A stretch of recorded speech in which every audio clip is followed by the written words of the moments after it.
Hello. So in this lesson, I want us to talk about another mode.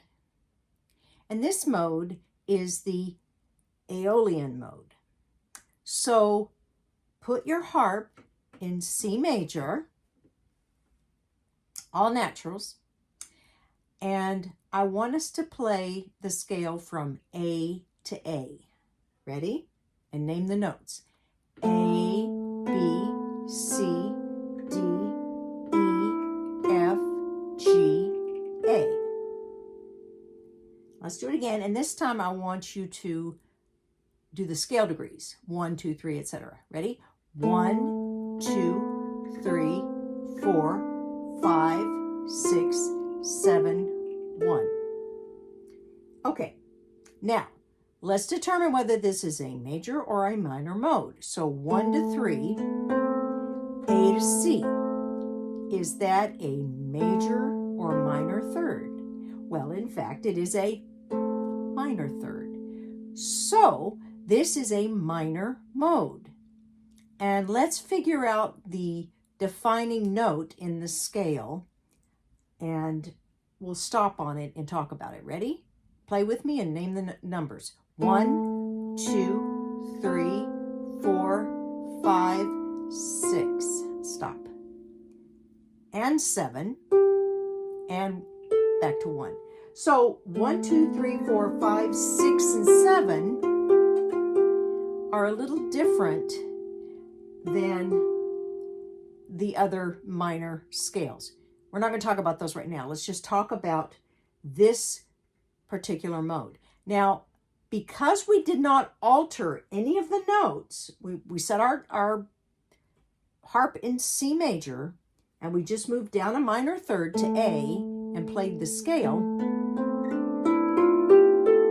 This is also called a natural minor, meaning that it shares the same key signature with C major. 1, 2, 3, 4, 5, 6, 7, 1. But another name for this is, in fact, the Aeolian mode. So they're the one and the same.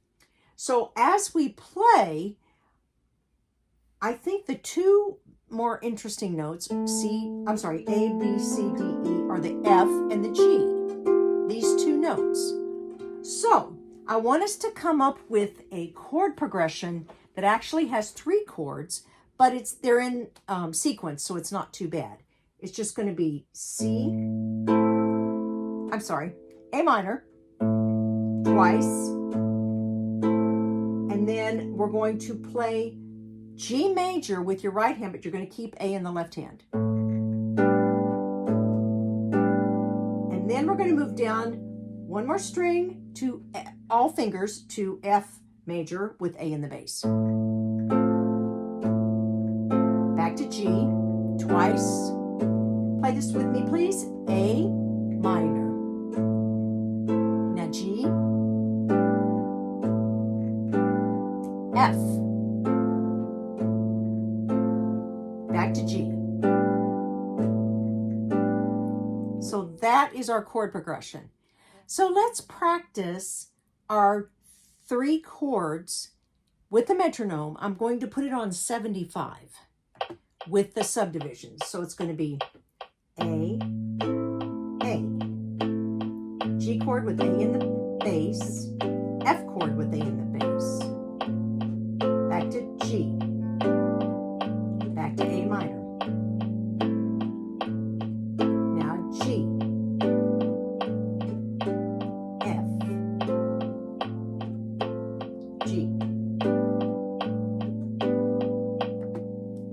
Okay? And practice that with your left hand. If that's too fast, then you can slow it down to whatever you're comfortable with. But, excuse me, I like that pattern because it emphasizes the 6th and the 7th and the 1. So practice that, and in our next lesson, we will work on improvising over that. So see you in the next lesson. Thanks.